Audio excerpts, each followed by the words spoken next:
You were taught that Cleopatra was beautiful, seductive, a queen who enchanted powerful men and ultimately destroyed herself for love. What if I told you that almost every part of that story was written by people who never met her, never visited Egypt, and had every reason to make her look exactly the way they wanted?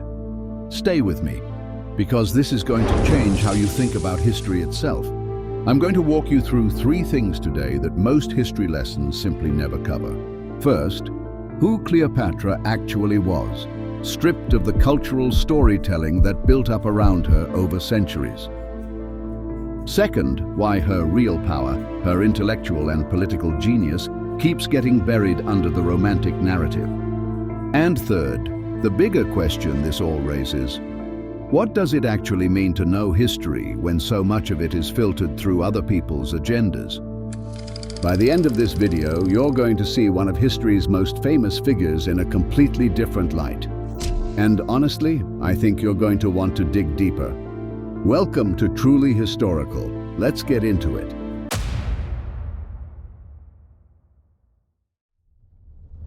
Here's a principle that should fundamentally change how you consume history. Every historical figure we think we know through a filter. Not their own words, not their own self-image, but through the lens of whoever wrote about them, painted them, dramatized them, and crucially, when they did it.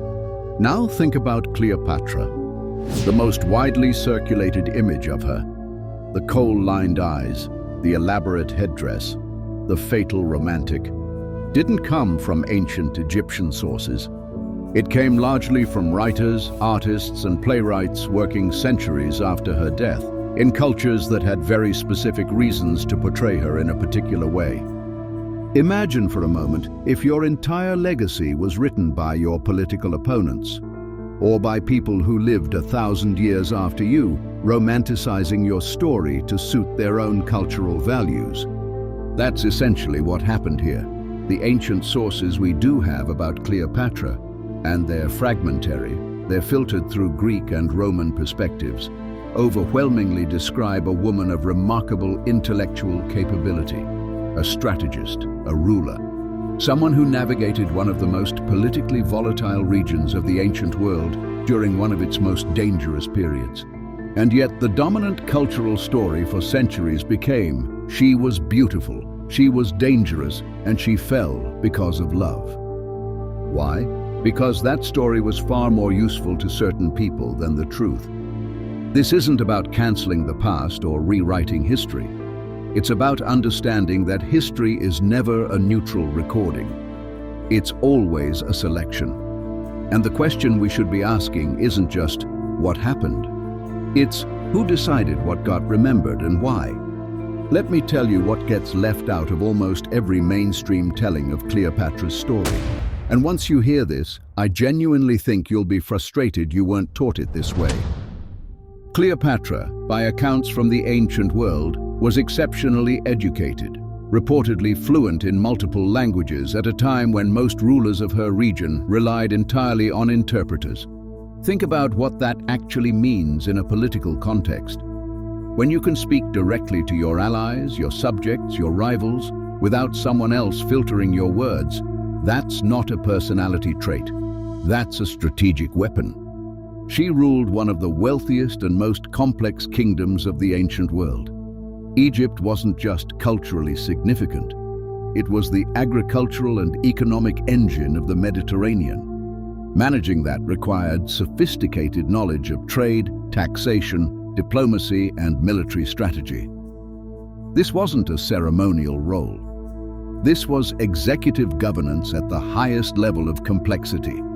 And she did this while navigating relationships with the 2 most powerful men in Rome, not as a passive participant, but as an active political agent pursuing Egypt's interests during a period when Rome was aggressively absorbing surrounding territories.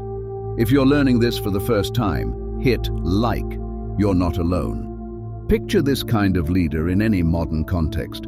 A head of state who speaks 8 languages, manages a major economy, forms strategic alliances with global superpowers, and holds her nation's sovereignty together during an era of imperial expansion. We would call that person a political titan. But because the dominant story of Cleopatra centers on her romantic relationships, her intellectual and political accomplishments become background noise. And here's the uncomfortable part. That's not an accident. The Roman sources that most shaped the Western world's early image of her had every political reason to diminish her authority and amplify her as a threat. Not because she was dangerous for being powerful, but because casting her as a seductress was a more convenient narrative for those who wanted to discredit her and the men she allied with. That's not ancient history being careless. That's ancient spin doctoring. Here's something fascinating and a little unsettling about how Cleopatra's image evolved over time. Each major cultural era that rediscovered her essentially rebuilt her in its own image. Renaissance artists saw her through the lens of their ideals of feminine tragedy. Victorian storytellers framed her through the moral anxieties of their age, the dangerous, exotic other. 20th century cinema turned her into golden glamour, spectacle, and Hollywood romance. By the time most of us were sitting in a classroom or watching our first historical film, we weren't encountering Cleopatra. We were encountering centuries of layered reinterpretation, stacked on top of each other like coats of paint on an old wall. And here's what makes this genuinely important, not just as a historical curiosity, but as a critical thinking tool for how we consume all history. The version of any historical figure that reaches popular culture is almost never the most accurate version. It's the most useful version. Useful to the culture that shaped it. Useful to the stories that era wanted to tell about power, gender, civilization, and identity. Understanding that isn't cynicism, it's intellectual honesty.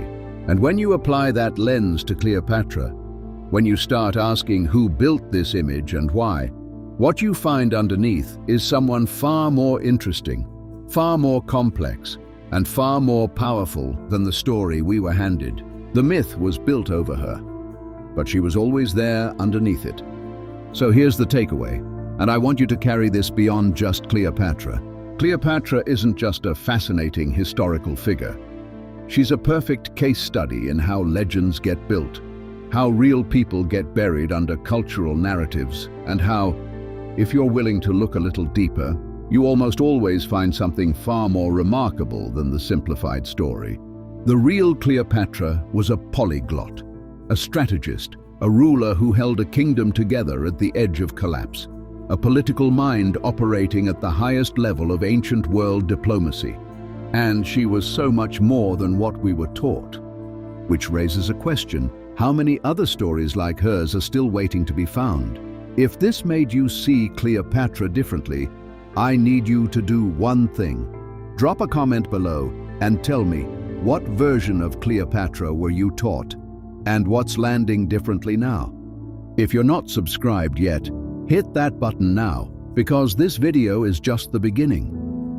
We're going deep into ancient Egypt's untold stories. Rulers, discoveries, and hidden chapters that history glossed over completely.